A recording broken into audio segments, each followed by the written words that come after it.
The Rivals of Sherlock Holmes, Volume 1. The Horse of the Invisible, by William Hope Hodgson, Part 1. When I reached 427 Cheney Walk, Chelsea, I found Carnacki sitting alone. As I came into the room, he rose with a perceptibly stiff movement and extended his left hand. His face seemed to be badly scarred and bruised, and his right hand was bandaged. He shook hands and offered me his paper, which I refused. Then he passed me a handful of photographs and returned to his reading. Now, that is just Carnacki. Not a word had come from him, and not a question from me. He would tell us all about it later. I spent about half an hour looking at the photographs, which were chiefly snaps, some by flashlight, of an extraordinarily pretty girl. Though in some of the photographs it was wonderful that her prettiness was so evident, for so frightened and startled was her expression, that it was difficult not to believe that she had been photographed in the presence of some imminent and overwhelming danger. The bulk of the photographs were of interiors of different rooms and passages, and in every one the girl might be seen, either full length in the distance, or closer with perhaps only a hand or arm or portion of the head or dress included in the photograph. All of these had evidently been taken with some definite aim. They did not have for its first purpose the picturing of the girl, but obviously of her surroundings, and they made me very curious, as you can imagine. Near the bottom of the pile, however, I came across something definitely extraordinary. It was a photograph of the girl, standing abrupt and clear in the great blaze of a flashlight, as was plain to be seen. Her face was turned a little upward, as if she had been frightened suddenly by some noise. Directly above her, as though half-formed and coming down out of the shadows, was the shape of a single, enormous hoof. I examined this photograph for a long time, without understanding it more than that it had probably to do with some queer case in which Carnacki was interested. When Jessup, Arkwright and Taylor came in, Carnacki quietly held out his hand for the photographs, which I returned in the same spirit, and afterwards we all went in to dinner. When we had spent a quiet but profitable hour at the table, we pulled our chairs round and made ourselves snug, and Carnacki began. "I've been north," he said, speaking slowly and painfully between puffs at his pipe, "up to Hiskins of East Lancashire. It has been a pretty strange business all round, as I fancy you chaps will think when I have finished. I knew, before I went, something about the horse story, as I have heard it called, but I never thought of it as coming my way somehow. Also, I know now that I never considered it seriously, in spite of my rule always to keep an open mind. Funny creatures we humans. Well, I got a wire asking for an appointment, which of course told me that there was some trouble. On the date I fixed, old Captain Hiskins himself came up to see me. He told me a great many new details about the horse story, though naturally I'd always known the main points and understood that if the first child were a girl, that girl would be haunted by the horse during her courtship. It is, as you can see, an extraordinary story, and though I have always known about it, I have never thought it to be anything more than an old-time legend, as I have already hinted. You see, for 7 generations the Hiskins family have had men-children for their firstborn, and even the Hiskins themselves have long considered the tale to be little more than a myth. To come to the present, the eldest child of the reigning family is a girl, and she has been often teased and warned in jest by her friends and relations that she is the first girl to be the eldest for 7 generations, and that she would have to keep her men friends at arm's length or go into a nunnery if she hoped to escape the haunting. And this, I think, shows us how thoroughly the tale has grown to be considered as nothing worthy of the least serious thought, don't you think so?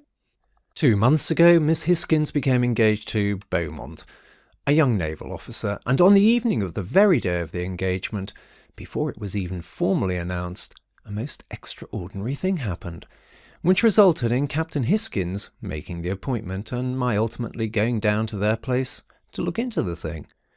From the old family records and papers that were trusted to me, I found that there could be no possible doubt that prior to something like 150 years ago, there were some very extraordinary and disagreeable coincidences, to put the thing in the least emotional way.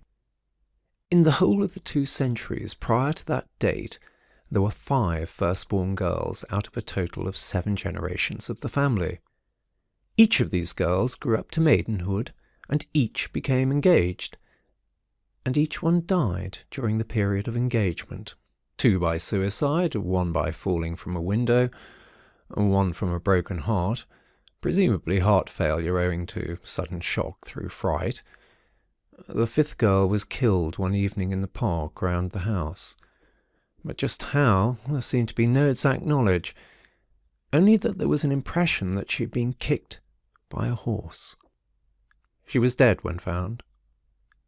Now, you see, all of these deaths might be attributed in a way, even the suicides, to natural causes. I mean, as distinct from supernatural, you see? Yet, in every case, the maidens had undoubtedly suffered some extraordinary and terrifying experiences during their various courtships. For in all of the records there was mention either of the neighing of an unseen horse, or of the sounds of an invisible horse galloping, as well as many other peculiar and quite inexplicable manifestations. You begin to understand now, I think, just how extraordinary a business it was that I was asked to look into. I gathered from the records that the haunting of the girls was so constant and horrible that 2 of the girls' lovers fairly ran away from their lady-loves. And I think it was this, more than anything else, that made me feel that there had been something more in it than a mere succession of uncomfortable coincidences. I got hold of these facts before I had been many hours in the house, and after this I went pretty carefully into the details of the things that had happened on the night of Miss Hiskin's engagement to Beaumont. It seems that as the 2 of them were going through the big lower corridor, just after dusk and before the lamps had been lighted, there had been a sudden horrible neighing in the corridor close to them. Immediately afterwards, Beaumont received a tremendous blow or kick which broke his right forearm. Then the rest of the family came running to know what was wrong, and the servants. Lights were brought in the corridor, and afterwards the whole house searched. But nothing unusual was found. You can imagine the excitement in the house and the half-incredulous, half-believing talk about the old legend. Later on, in the middle of the night, the old captain was awakened by the sound of a great horse galloping round and round the house. Several times after this, both Beaumont and the girl said that they had heard the sounds of hooves near to them after dusk in several of the rooms and corridors. 3 nights later, Beaumont was awakened by a strange neighing in the night-time, seeming to come from the direction of his sweetheart's bedroom. He ran hurriedly for her father, and the 2 of them raced to her room. They found her awake, and ill with sheer terror, having been awakened by the neighing, seemingly close to her bed. The night before I arrived, there had been a fresh happening, and they were all in a frightfully nervy state, as you can imagine. I spent most of the first day, as I have hinted, in getting hold of details, but after dinner I slacked off and played billiards all the evening with Beaumont and Miss Hiskins. We stopped about 10 o'clock and had coffee, and I got Beaumont to give me full particulars about the thing that had happened the night before. He and Miss Hiskins had been sitting quietly in her aunt's boudoir whilst the old lady chaperoned them behind a book. It was growing dusk, and the lamp was at her end of the table. The rest of the house was not yet lit, as the evening had come earlier than usual. Well, it seems that the door into the hall was open, and suddenly the girl said, "Shh! What's that?" They both listened, and then Beaumont heard it. The sound of a horse outside the front door. "Your father?" he suggested, but she reminded him that her father was not riding. Of course they were both ready to feel queer, as you can suppose, but Beaumont made an effort to shake this off and went into the hall to see whether anyone was at the entrance. It was pretty dark in the hall, and he could see the glass panels of the inner draught door clear-cut in the darkness of the hall. He walked over to the glass and looked through into the drive beyond, but there was nothing in sight. He felt nervous and puzzled, and opened the inner door and went out onto the carriage circle. Almost directly afterwards the great hall door swung to with a crash behind him. He told me that he had had a sudden, awful feeling of having been trapped in some way. This is how he put it. He whirled round and gripped the door handle, but something seemed to be holding it with a vast grip on the other side. Then, before it could be fixed in his mind that this was so, he was able to turn the handle and opened the door. He paused a moment in the doorway and peered into the hall, for he had hardly steadied his mind sufficiently to know whether he was really frightened or not. Then he heard his sweetheart blow him a kiss out of the greyness of the big, unlit hall, and he knew that she had followed him from the boudoir. He blew her a kiss back and stepped inside the doorway, meaning to go to her, and then suddenly, in a flash of sickening knowledge, he knew that it was not his sweetheart who had blown him that kiss. He knew that something was trying to tempt him, alone, into the darkness, and that the girl had never left the boudoir. He jumped back, and in the same instant of time he heard the kiss again, nearer to him. He called out at the top of his voice, "Mary, stay in the boudoir. Don't move out of the boudoir until I come to you." He heard her call something in reply from the boudoir, and then he had struck a clump of a dozen or so matches and was holding them above his head and looking round the hall. There was no one in it, but even as the matches burned out, there came the sounds of a great horse galloping down the empty drive. Now, you see, both he and the girl had heard the sounds of the horse galloping, but when I questioned more closely, I found that the aunt had heard nothing, though it is true she is a bit deaf, and she was further back in the room. Of course, both he and Miss Hisgins had been in an extremely nervous state and ready to hear anything. The door might have been slammed by a sudden puff of wind owing to some inner door being opened, and as for the grip on the handle, that may have been nothing more than the sneck catching. With regard to the kisses and the sounds of the horse galloping, I pointed out that these might have seemed ordinary enough sounds if they had been only cool enough to reason. As I told him, and as he knew, the sounds of a horse galloping carry a long way on the wind, so that what he had heard might have been nothing more than a horse being ridden some distance away. And as for the kiss, plenty of quiet noises, the rustle of a paper or a leaf, have a somewhat similar sound, especially if one is in an overstrung condition and imagining things. I was preaching this little sermon on common sense versus hysteria as we put out the lights and left the billiard room, but neither Beaumont nor Miss Hisgins would agree that there had been any fancy on their parts.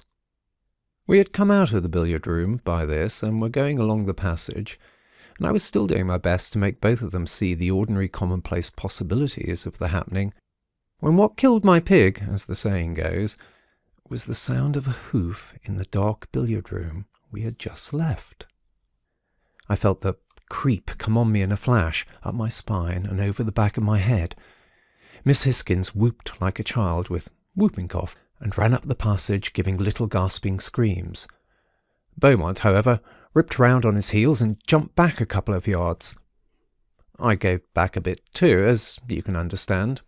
"There it is," he said in a low, breathless voice. "Perhaps you'll believe me now." "There's certainly something," I whispered back, and never taking my gaze off the closed door of the billiard room. "Hush," he muttered. "There it is again."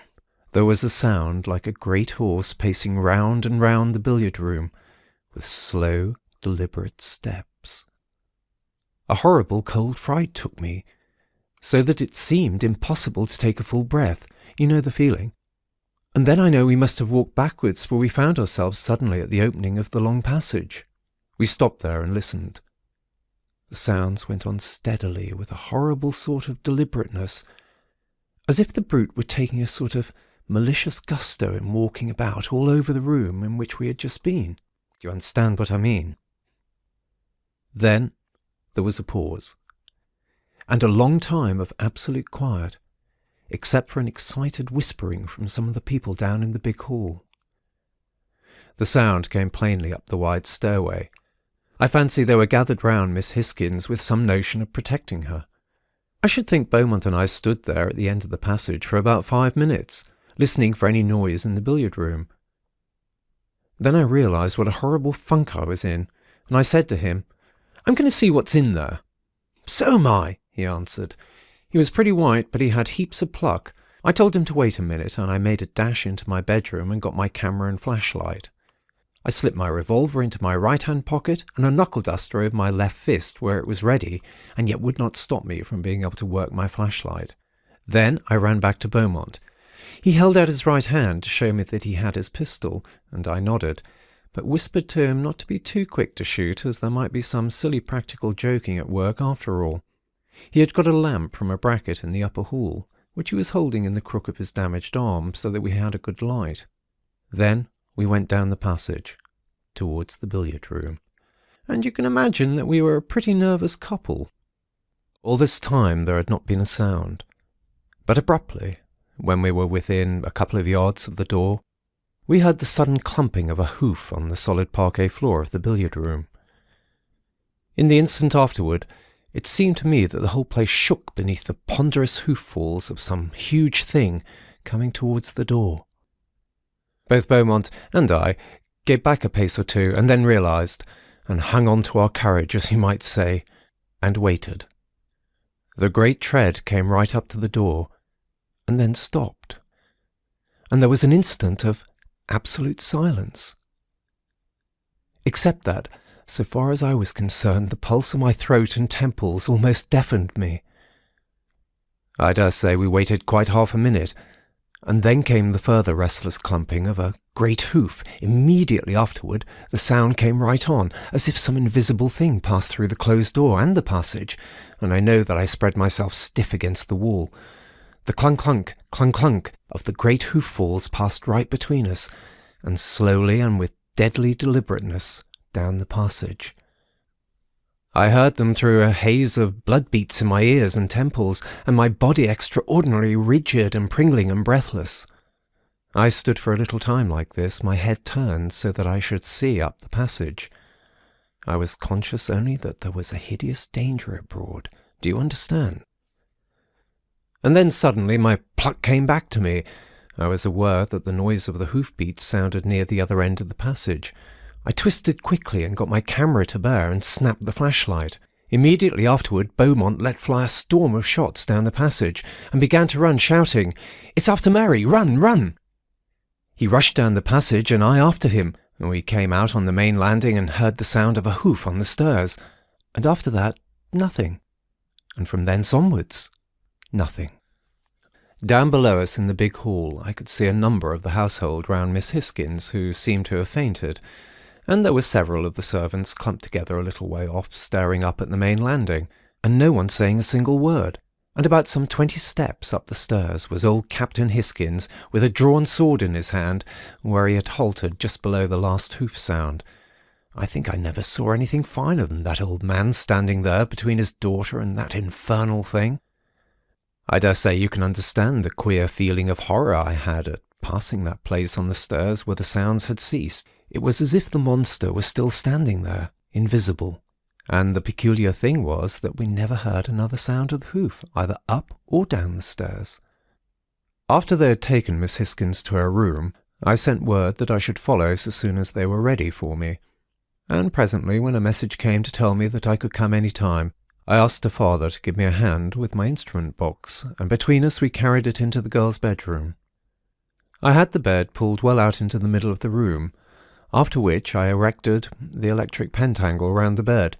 Then I directed that lamps should be placed round the room, but that on no account must any light be made within the pentangle. Neither must anyone pass in or out. The girl's mother I had placed within the pentangle, and directed that her maid should sit without, ready to carry any message, so as to make sure that Mrs. Hisgins did not have to leave the pentangle. I suggested also that the girl's father should stay the night in the room, and that he had better be armed. When I left the room, I found Beaumont waiting outside the door in a miserable state of anxiety.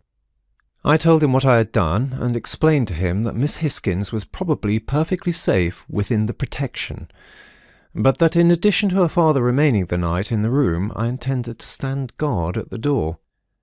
I told him that I should like him to keep me company, for I knew that he could never sleep, and I should not be sorry to have a companion.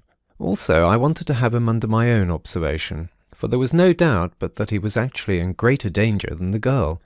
At least that was my opinion, and still is, as I think you will agree later. I asked him whether he would object to my drawing a pentangle round him for the night, and got him to agree, but I saw that he did not know whether to be superstitious about it, or to regard it more as a piece of foolish mumming. But he took it seriously enough when I gave him some particulars about the Black Veil case, when young Ulster died. You remember he said it was a piece of silly superstition and stayed outside? Poor devil. As it chanced, the night passed quietly enough, until a little while before dawn, when we both heard the sounds of a great horse galloping round and round the house, just as Captain Hisgins had described it. You can imagine how queer it made me feel, and directly afterward I heard someone stir within the room. I knocked at the door, for I was uneasy, and the captain came.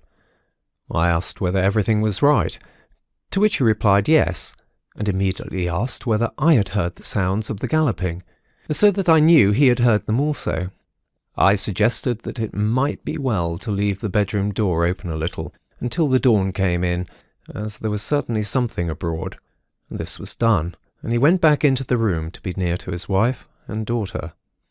I had better say here that I was doubtful whether there was any value in the defence about Miss Hisgins, for what I term the personal sounds of the manifestation were so extraordinarily material that I was inclined to parallel the case with that of Hertford's, where the hand of the child kept materializing within the pentacle and patting the floor. As you will remember, that was a hideous business. Yet, as it chanced, nothing further happened, and so soon as daylight had fully come, we all went off to bed. Beaumont knocked me up about midday, and I went down and made breakfast into lunch. Miss Hisgins was there and seemed in very fair spirits, considering. She told me that I had made her feel almost safe for the first time in days. She told me also that her cousin, Harry Parsket, was coming down from London, and she knew that he would do anything to help fight the ghost. After that, she and Beaumont went into the grounds to have a little time together. I had a walk in the grounds myself, and went round the house, but saw no traces of hoof marks, and after that I spent the rest of the day making an examination of the house, but found nothing. I made an end of my search before dark, and went to my room to dress for dinner. When I got down, the cousin had just arrived, and I found him one of the nicest men I have met for a long time, a chap with a tremendous amount of pluck, and the particular kind of man I like to have with me in a bad case like the one I was on. I could see that what puzzled him most was our belief in the genuineness of the haunting, and I found myself almost wanting something to happen, just to show him how true it was. As it chanced, something did happen, with a vengeance. Beaumont and Miss Hisgins had gone out for a stroll in the dusk, and Captain Hisgins asked me to come into his study for a short chat, while Parsket went upstairs with his traps, for he had no man with him. I had a long conversation with the old captain, in which I pointed out that the haunting had evidently no particular connection with the house, but only with the girl herself, and that the sooner she was married the better, as it would give Beaumont a right to be with her at all times, and, further than this, it might be that the manifestations would cease if the marriage were actually performed. The old man nodded agreement to this, especially to the first part, and reminded me that 3 of the girls who were said to have been haunted had been sent away from the home, and met their deaths whilst away. And then, in the midst of our talk, there came a pretty frightening interruption, for all at once the old butler rushed into the room, most extraordinarily pale. "Miss Mary, sir, Miss Mary," he gasped out, using the old name. "She's screaming, out in the park, sir, and they say they can hear the horse." The captain made one dive for a rack of arms and snatched down his old sword and ran out, drawing it as he ran. I dashed out and up the stairs, snatched my camera flashlight and a heavy revolver, gave one yell at Parsket's door, "The horse!" and was down into the grounds. Out in the darkness there was a confused shouting, and I caught the sounds of shooting away among the scattered trees. And then, from a patch of blackness to my left, there burst suddenly an infernal gobbling sort of neighing. Instantly I whipped round and snapped off the flashlight. The great blare of the light blazed out momentarily, showing me the leaves of a big tree close at hand, quivering in the night breeze. But there had been nothing else, and then the tenfold blackness came down upon me, and I heard Parsket shouting a little way back to know whether I had seen anything. The next instant he was beside me, and I felt safer for his company, for there was some incredible thing near to us, and I was momentarily blind because of the brightness of the flashlight. "What was it? What was it?" he kept repeating in an excited voice, and all the time I was staring into the darkness and answering mechanically, "I don't know. I don't know." There was a burst of shouting somewhere ahead, and then a shot. We ran towards the sounds, yelling to the people not to shoot, for in the darkness and panic there was this danger also.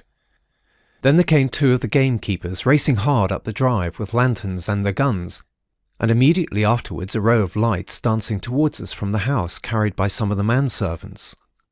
As the lights came up, I saw we had come close to Beaumont. He was standing over Miss Hisgins, and he had his revolver in his right hand. Then I saw his face, and there was a great wound across his forehead. By him was the captain, turning his naked sword this way and that, and peering into the darkness, and a little behind him stood the old butler, a battle-axe from one of the arm-stands in the hall in his hands. Yet there was nothing strange to be seen anywhere. We got the girl into the house and left her with her mother and Beaumont, whilst a groom rode for a doctor, and then the rest of us, with 4 other keepers, all armed with guns and carrying lanterns, searched round the home park, but we found nothing. When we got back, we found the doctor had been. He had bound up Beaumont's wound, which luckily was not deep, and ordered Miss Hisgins straight to bed. I went upstairs with the captain and found Beaumont on guard outside the girl's door. I asked him how he felt, and then, so soon as they were ready for us, Captain Hisgins and I went into the bedroom and fixed the pentangle again round the bed. They had already got lamps about the room, and after I had set the same order of watching as on the previous night, I joined Beaumont outside of the door. Parsket had come up while I had been in the bedroom, and between us we got some idea from Beaumont as to what had happened out in the park. It seems that they were coming home after their stroll from the direction of the West Lodge, when suddenly Miss Hisgins said, "Hush!" and came to a standstill. He stopped and listened, but heard nothing for a little. Then he caught it. The sound of a horse seemingly a long way off, galloping towards them over the grass. He told the girl that it was nothing, and started to hurry her towards the house, but she was not deceived, of course. In less than a minute they heard it quite close to them in the dark, and they began to run. Then Miss Hisgins caught her foot and fell. She began to scream, and that is what the butler heard. As Beaumont lifted the girl, he heard the hoofs come thudding right at him. He stood over her and fired all 5 chambers of his revolver at the sounds. He told us that he was sure he saw something that looked like an enormous horse's head right upon him in the light of the last flash of his pistol. Immediately afterwards he was struck a tremendous blow, which knocked him down. And then the captain and the butler came running up, shouting. The rest, of course, we knew. About 10 o'clock the butler brought us up a tray, for which I was very glad, as the night before I had got rather hungry. I warned Beaumont, however, to be very particular not to drink any spirits, and I also made him give me his pipe and matches. At midnight I drew a pentangle round him, and Parsket and I sat one on each side of him, but outside of the pentangle, for I had no fear that there would be any manifestation against anyone except Beaumont or Miss Hisgins. After that we kept pretty quiet. The passage was lit by a big lamp at each end, so that we had plenty of light, and we were all armed, Beaumont and I with revolvers and Parsket with a shotgun. In addition to my weapon, I had my camera and flashlight. Now and again we talked in whispers, and twice the captain came out of the bedroom to have a word with us. About 1:30 we had all grown very silent, and suddenly, about 20 minutes later, I held up my hand silently, for there seemed to me to be a sound of galloping out in the night. I knocked on the bedroom door for the captain to open it, and when he came, I whispered to him that we thought we heard the horse. For some time we stayed listening, and both Parsket and the captain thought they had heard it. But now I was not so sure, neither was Beaumont. Yet afterwards I thought I heard it again. I told Captain Hisgins I thought he had better go back into the bedroom and leave the door a little open, and this he did. But from that time onward we heard nothing, and presently the dawn came in, and we all went very thankfully to bed. When I was called at lunchtime, I had a little surprise, for Captain Hisgins told me that they had held a family council, and had decided to take my advice and have the marriage without a day's more delay than possible. Beaumont was already on his way to London to get a special licence, and they hoped to have the wedding the next day. This pleased me, for it seemed the sanest thing to be done in the extraordinary circumstances, and meanwhile I should continue my investigations.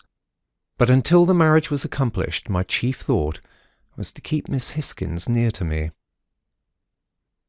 End of The Horse of the Invisible by William Hope Hodgson, Part 1.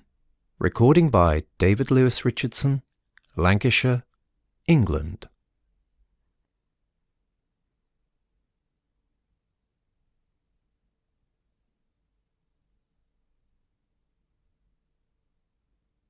The Rivals of Sherlock Holmes, Volume 1, The Horse of the Invisible, by William Hope Hodgson, Part 2. After lunch, I thought I would take a few experimental photographs of Miss Hisgins and her surroundings. Sometimes the camera sees things that would seem very strange to the normal human eyesight. You see what I mean? With this intention, and partly to make an excuse to keep her in my company as much as possible, I asked Miss Hisgins to join me in my experiments. She seemed glad to do this, and I spent several hours with her, wandering all over the house from room to room, and whenever the impulse came, I took a flashlight of her and the room or corridor in which we chanced to be at the moment. After we had gone right through the house in this fashion, I asked her whether she felt sufficiently brave to repeat the experiments in the cellars. She said yes, and so I rooted out Captain Hisgins and Parsket, for I was not going to take her down even into what you might call artificial darkness, without help and companionship at hand. When we were ready, we went down into the wine cellar, Captain Hisgins carrying a shotgun, and Parsket a specially prepared background and a lantern. I got the girl to stand in the middle of the cellar, while Parsket and the captain held out the background behind her. Then I fired off the flashlight, and we went into the next cellar, where we repeated the experiment. Then, in the third cellar, a tremendous pitch-dark place, something extraordinary and horrible manifested itself. I had stationed Miss Hisgins in the centre of the place, with her father and Parsket holding the background as before. When all was ready, and just as I pressed the trigger of the flash, there came in the cellar that dreadful gobbling neighing that I had heard out in the park. It seemed to come from somewhere above the girl, and in the glare of the sudden light I saw that she was staring tensely upward at no visible thing. And then, in the succeeding comparative darkness, I was shouting to the captain and Parsket to run Miss Hisgins out into the daylight. This was done instantly, and I shut and locked the door, afterwards making the first and the 8th signs of the Sa'ama ritual opposite to each post, and connecting them across the threshold with a triple line. In the meanwhile, Parsket and Captain Hisgins carried the girl to her mother, and left her there in a half-fainting condition, whilst I stayed on guard outside of the cellar door, feeling pretty horrible, for I knew that there was some disgusting thing inside. And along with this feeling there was a sense of half-ashamedness, rather miserable, you know, because I had exposed Miss Hisgins to this danger. I had got the captain's shotgun, and when he and Parsket came down again, they were each carrying guns and lanterns. I could not possibly tell you the utter relief of spirit and body that came to me when I heard them coming. But just try to imagine what it was like standing outside of that cellar, can you?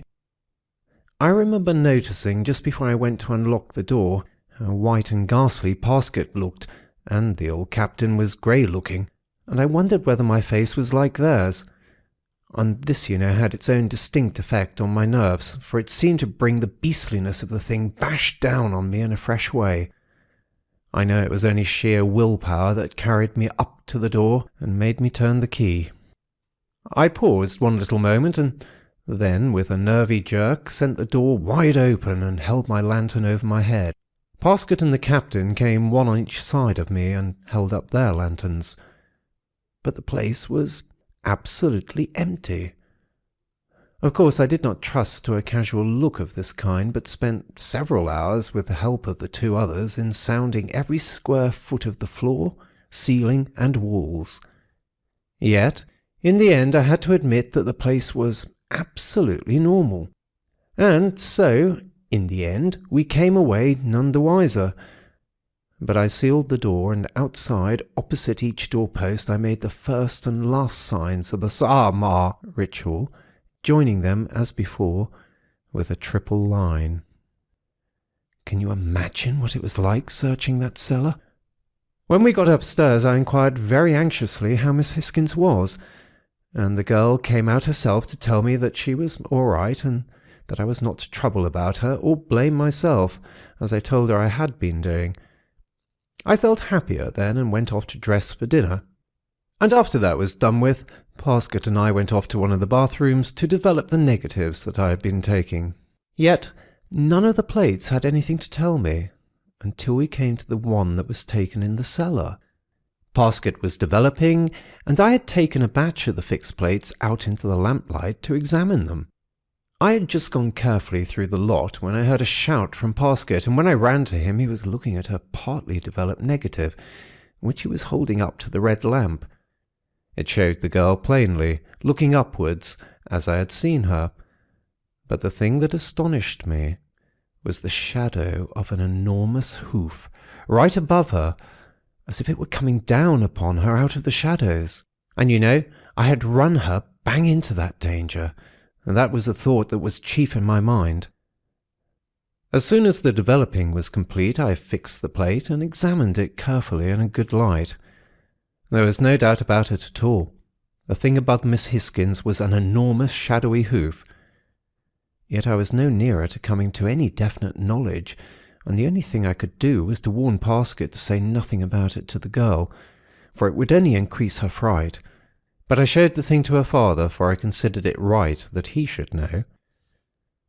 That night we took the same precautions for Miss Hisgins' safety as on the 2 previous nights, and Parsket kept me company, yet the dawn came in without anything unusual having happened, and I went off to bed. When I got down to lunch, I learnt that Beaumont had wired to say that he would be in soon after 4, also that a message had been sent to the rector, and it was generally plain that the ladies of the house were in a tremendous fluster. Beaumont's train was late, and he did not get home until 5, but even then the rector had not put in an appearance, and the butler came in to say that the coachman had returned without him, as he had been called away unexpectedly. Twice more during the evening the carriage was sent down, but the clergyman had not returned, and we had to delay the marriage until the next day. That night I arranged the defence round the girl's bed, and the captain and his wife sat up with her as before. Beaumont, as I expected, insisted on keeping watch with me, and he seemed in a curiously frightened mood, not for himself, but for Miss Hisgins. He had a horrible feeling, he told me, that there would be a final dreadful attempt on his sweetheart that night. This, of course, I told him was nothing but nerves, yet really it made me feel very anxious. For I have seen too much not to know that under such circumstances a premonitory conviction of impending danger is not necessarily to be put down entirely to nerves. In fact, Beaumont was so simply and earnestly convinced that the night would bring some extraordinary manifestation that I got Parsket to rig up a long cord from the wire of the butler's bell to come along the passage handy. To the butler himself I gave directions not to undress and to give the same order to 2 of the footmen. If I rang, he was to come instantly with the footmen, carrying lanterns, and the lanterns were to be kept ready lit all night. If for any reason the bell did not ring and I blew my whistle, he was to take that as a signal in the place of the bell. After I had arranged all these minor details, I drew a pentacle about Beaumont and warned him very particularly to stay within it, whatever happened. And when this was done, there was nothing to do but wait and pray that the night would go as quietly as the night before.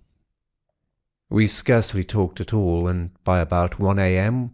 we were all very tense and nervous, so that at last Parsket got up and began to walk up and down the corridor to steady himself a bit. Presently I slipped off my pumps and joined him, and we walked up and down, whispering occasionally, for something over an hour, until, in turning, I caught my foot in the bell cord and went down on my face, but without hurting myself or making a noise. When I got up, Parsket nudged me. "Did you notice that the bell never rang?" he whispered. "Jove," I said. "You're right." "Wait a minute," he answered. "I'll bet it's only a kink somewhere in the cord." He left his gun and slipped along the passage, and taking the top lamp, tiptoed away into the house, carrying Beaumont's revolver ready in his right hand. He was a plucky chap, as I think you will admit. Suddenly, Beaumont motioned to me for absolute quiet. Directly afterwards I heard the thing for which he listened, a sound of a horse galloping out in the night. I think that I may say I fairly shivered. The sound died away and left a horrible, desolate, eerie feeling in the air, you know. I put my hand out to the bell cord, hoping that Parsket had got it clear. Then I waited, glancing before and behind. Perhaps 2 minutes passed, full of what seemed like an almost unearthly quiet. And then, suddenly down the corridor at the lighted end, there sounded the clumping of a great hoof, and instantly the lamp was thrown down with a tremendous crash, and we were in the dark. I tugged hard on the cord and blew the whistle. Then I raised my snapshot and fired the flashlight. The corridor blazed into brilliant light, but there was nothing, and then the darkness fell like thunder. I heard the captain at the bedroom door and shouted to him to bring out a lamp, quick! But instead something started to kick the door, and I heard the captain shouting within the bedroom, and then the screaming of a woman. I had a sudden horrible fear that the monster had got into the bedroom, but in the same instant from up the corridor there came abruptly the vile, gobbling neighing that we had heard in the park in the cellar. I blew the whistle again, and groped blindly for the bell cord, shouting to Beaumont to stay in the pentacle, whatever happened. I yelled again to the captain to bring out the lamp, and there came a smashing sound against the bedroom door. Then I had my matches in my hand to get some light before that incredible unseen monster was upon us. The match scraped on the box and flared up, dully, and in the same instant I heard a faint sound behind me. I whipped round in a kind of mad terror and saw something, in the light of the match, a monstrous horse head close to Beaumont.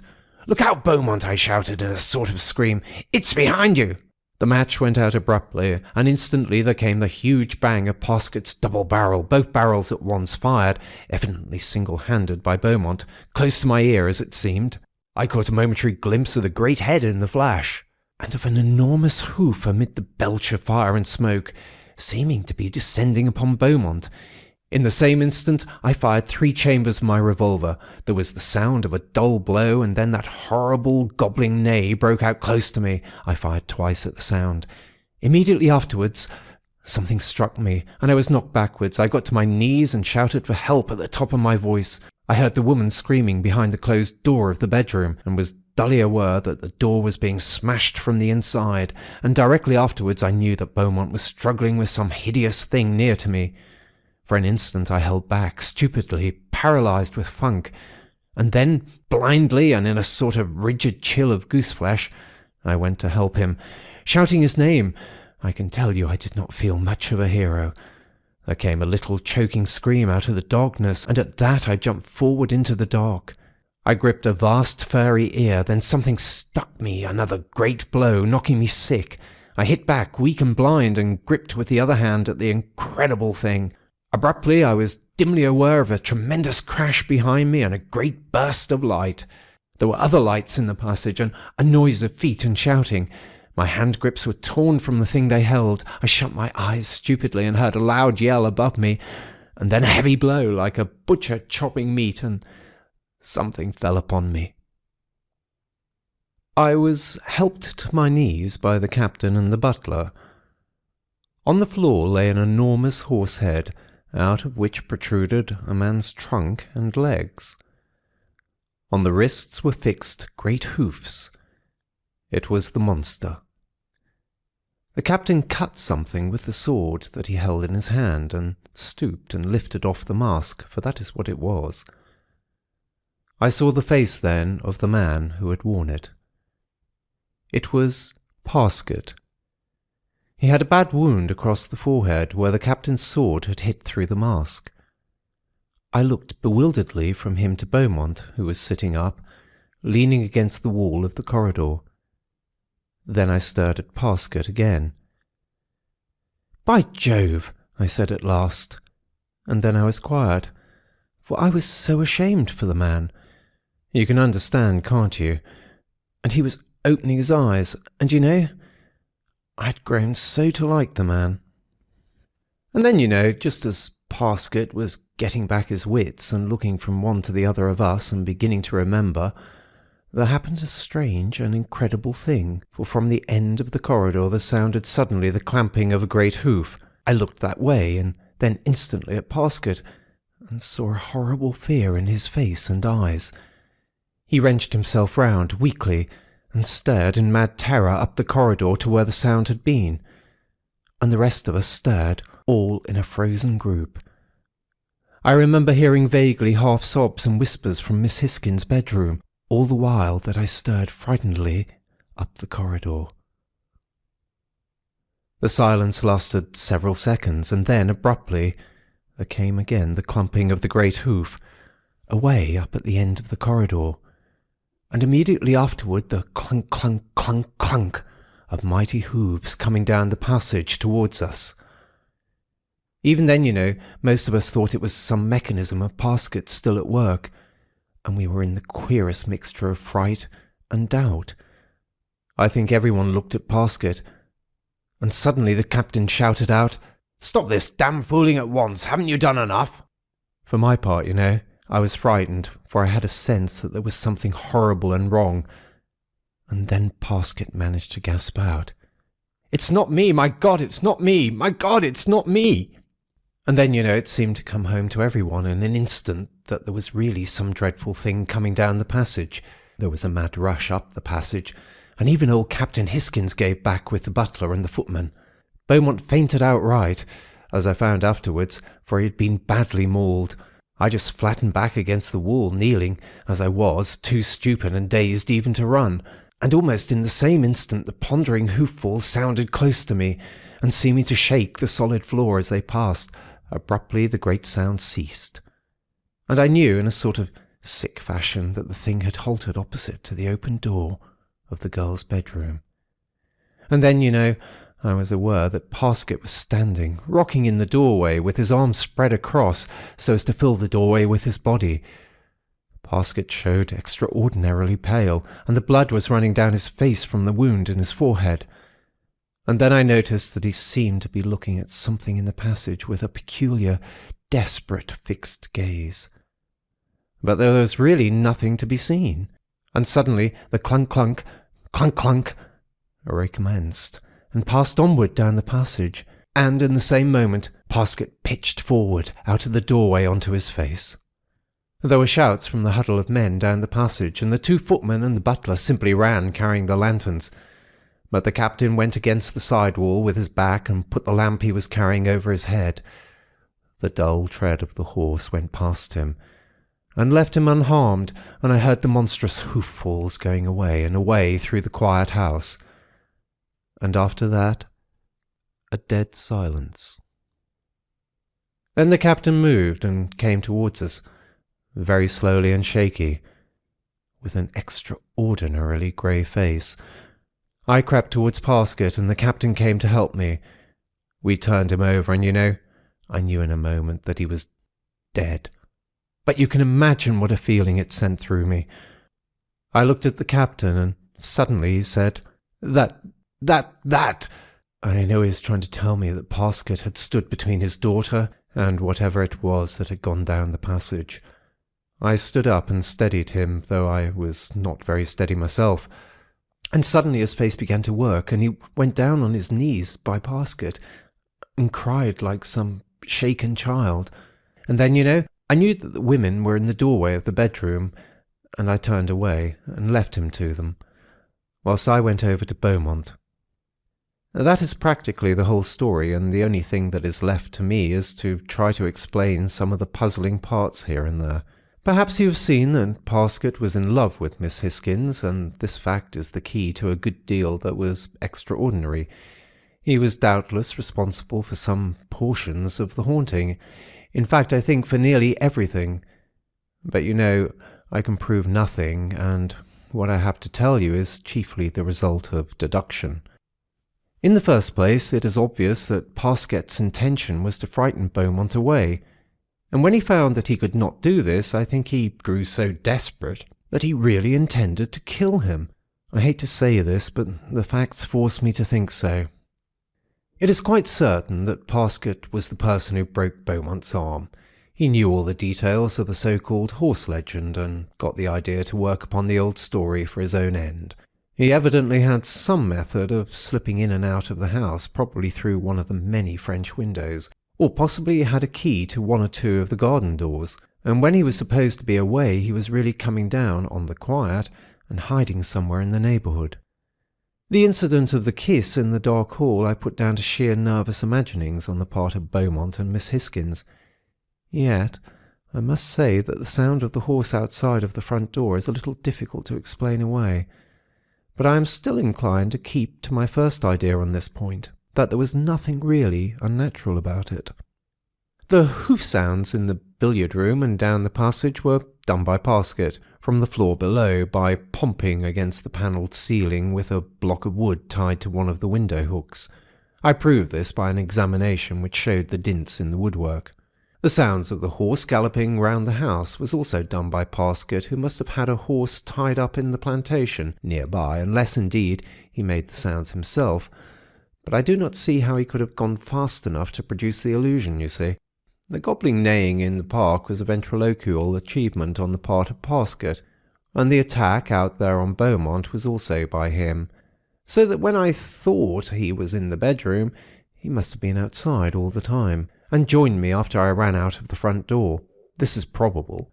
I mean that Parsket was the cause, for if it had been something more serious he would certainly have given up his foolishness, knowing that there was no longer any need for it. I cannot imagine how he escaped being shot both then and in the last mad action of which I have just told you.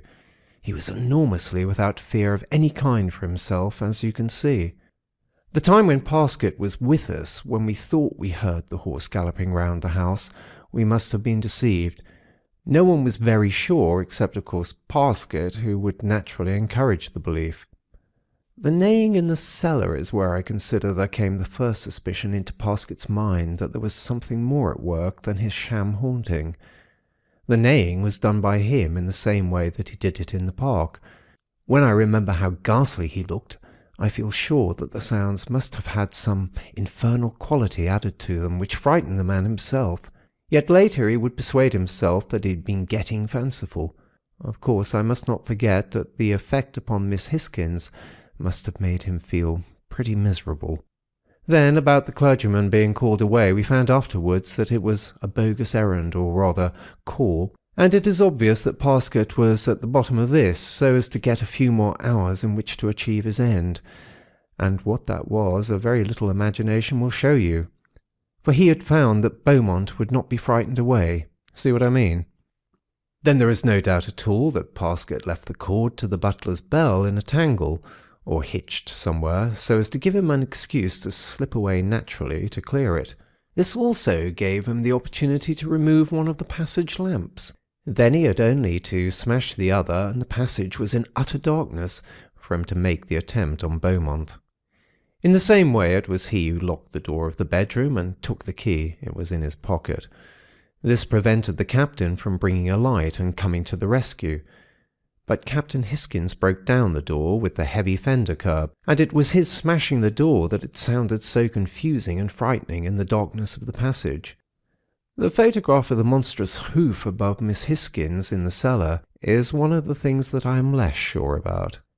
It might have been faked by Parsket whilst I was out of the room, and this would have been easy enough to anyone who knew how. But you know, it does not look like a fake. Yet there is as much evidence of probability that it was faked as against, and the thing is too vague for an examination to help to a definite decision, so that I will express no opinion one way or the other. It is certainly a horrible photograph. And now I come to that last dreadful thing. There has been no further manifestation of anything abnormal, so that there is an extraordinary uncertainty in my conclusions. If we had not heard those last sounds, and if Parsket had not shown that enormous sense of fear, the whole of this case could be explained away in the way in which I have shown. And in fact, as you have seen, I am of the opinion that almost all of it can be cleared up. But I see no way of going past the thing we heard at the last, and the fear that Parsket showed. His death? No, that proves nothing. At the inquest it was described somewhat untechnically as due to heart spasm. This is normal enough and leaves us quite in the dark as to whether he died because he stood between the girl and some incredible monster. The look on Parsket's face and the thing he called out when he heard the great hoof sounds coming down the passage seemed to show that he had the sudden realization of what before then may have been nothing more than a horrible suspicion, and his fear and appreciation of some tremendous danger approaching was probably more keenly real even than mine. And then he did the one fine great thing. "And the cause," I said. "What caused it?" Carnacki shook his head. "God knows," he answered with a peculiar, sincere reverence. "If that thing was what it seemed to be, one might suggest an explanation which would not offend one's reasons, but which may be utterly wrong. Yet I have thought, though it would take a long lecture on thought induction to get you to appreciate my reasons, that Parsket had produced what I might term a kind of induced haunting, a kind of induced simulation of his mental conceptions due to his desperate thoughts and broodings. It is impossible to make it clearer in a few words." "But the old story," I said. "Why may not there have been something in that?"